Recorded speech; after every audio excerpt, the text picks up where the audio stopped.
Oh hey gents, this is Noah from Noah's Archetypes, and today I want to talk about the Aigami event that just happened in Yu-Gi-Oh! Duel Links. And the first thing I want to discuss is how the skill actually works, because there might be some people that are still a bit confused as to how to use the cubic seeds skill, and also why they decided to make the skill work the way that it does. Okay, so first of all, if you are still struggling to understand how the skill works, there was a mistranslation. Everyone thought that you're supposed to use only cubic monsters in your deck and extra deck, but in actual fact you can only use cubic cards. So that means all 20 cards in your deck must be cubic cards. If you go more than that, still has to be only cubic cards, which means spell and traps also only cubic cards. So the reason why I think that they made this effect work the way that it does is because the V-Jump, the cubic seeds, are actually very powerful cards, since they can't be destroyed by battle. And if you have a certain card on the field, cubic Dharma, then you won't take any battle damage from battles involving the cubic cards. So even if your opponent has a deck that does a lot of piercing damage, once cubic Dharma's on the field, they pretty much can't do anything against that deck. And since they can't be destroyed by battle, a lot of other decks will struggle against this deck, since not all decks have a way to destroy monsters by card effect, which is the most effective way to get rid of them. So if your opponent plays one cubic seed face down on the field, they can basically stall the game out until they get all the cards that they need in order to defeat you. One of those examples would be Gail, the cubic king, that upon its summon inflicts 800 damage. The problem with that card is that it does not have a once per turn effect. So for example, if you summon it to the field, you could then inflict 800 damage to your opponent, and then summon over that card another Gail to inflict another 800, and then another 800 again, and that would amount to 2400 damage. Now, depending on how you summoned it, for example, if you summoned Duza, the Meteor cubic vessel, who can send any cubic card from the deck to the graveyard, in this case you would either send cubic Dharma or cubic Karma to the graveyard. Cubic Karma, when it's in the graveyard, you can banish it in order to add any cubic monster from your deck to your hand. And cubic Dharma, when it's in the graveyard, you can banish it to add one cubic card from the graveyard to your hand. So if you banish cubic Dharma, you can return one of the cards that you just just sent to the graveyard, one of your Gails, and then again summon it to the field, which if you summoned 4 of them in one turn, that's pretty much almost all of your opponent's life points. Then of course there is the boss monster, and if you summoned him again, that would give the final 800 damage, and you could win in one turn after stalling until you had all the cards that you needed. There are of course other cards like spell and traps that do inflict damage, and this is probably why they were cautious of giving you the ability to use any spell and trap in this deck, since these cards already stall, the V-Jump cards already stall the game. They didn't want you to be able to stall even more using these cards or inflict more damage with these cards. And like for example, Skull Invitation inflicts 300 damage every time a card is sent from either of your field or your opponent's field to the graveyard, or I think just from anywhere to the graveyard.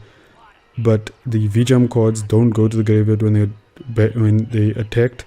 They go into the spell and trap zone, so you will most likely rarely get your cards sent to the graveyard, whereas your opponent is continually trying to find a way to destroy your V-Jumps, so he has to use a lot more resources to get to a card that has an effect to destroy monsters or something, or other spell and trap cards. So for that reason, your opponent is losing more damage with that card.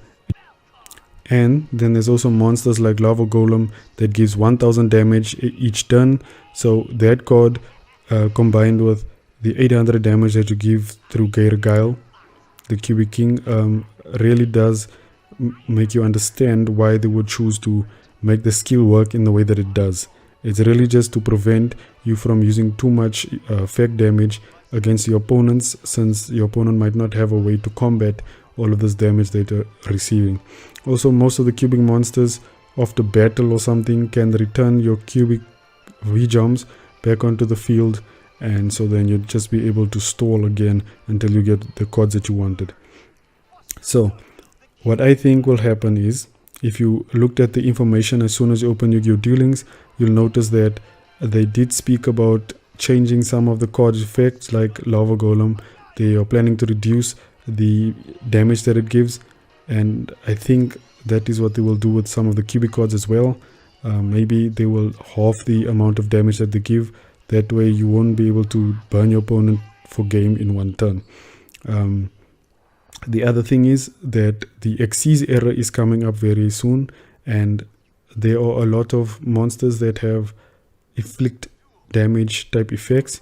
So I think this is also to prepare for the Xyz world, so that you can get some cards that are exclusive to the Xyz world that does damage. Otherwise, you know, it will be too much damage per deck, etc, etc. One of the cards that were very popular back in the days in the TCG for the meta game was, of course, Gaga Cowboy, where you would do a lot of damage against the opponent, and then during the main phase 2 you would summon Gaga Cowboy in face-up defense position, and it would inflict, I think, 800 damage to your opponent, and that would be how you would try to go for game. And 800 damage in Duel Links is a lot, since you only start with half of that amount, the regular amount that you would have in the TCG. So for that reason, I think they will be, you know, reducing the amounts of damage that you can get from other cards, so that it can be a little bit more fair for each player.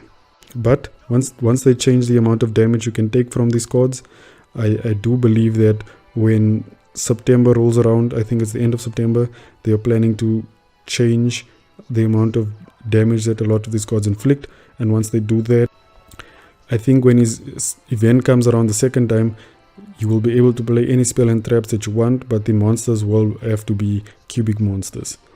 But that remains to be seen, but I do believe that's what they will do in that situation.